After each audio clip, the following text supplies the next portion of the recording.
So first stop for Liu He and his team here at the US Congress, meeting with Kevin Brady, the chairman of the powerful House Ways and Means Committee. It's essentially up to them what bills get onto the floor of the US Congress and how they're paid for as well. A very powerful man to meet because, of course, as you know, the US Congress is considering legislation to tighten rules on Chinese investment here in the US, especially in technology areas, and also ramping up the committee on foreign investments in the US as well, to look at more Chinese deals when it comes to taking over US companies. Now, Kevin Brady himself, interestingly, has said that US President Trump should have a lot of latitude when it comes to solving the ZTE issue. A lot of US Congress members have been pushing back against Donald Trump to perhaps allow ZTE to now buy US components. Remember, it was banned for 7 years.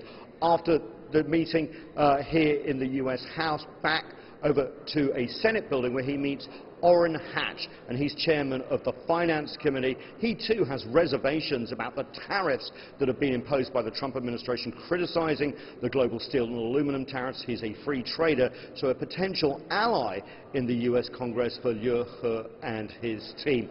Earlier in the day, Liu He met with, of course, Henry Kissinger, the former Secretary of State and the man that opened the rapprochement between the US and China back in the 1970s.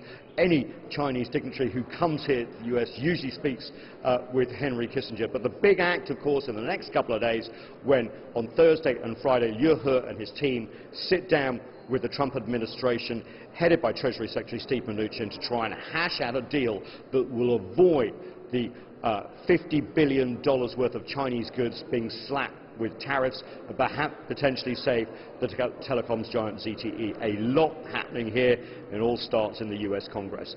Nathan King, CGTN, Washington.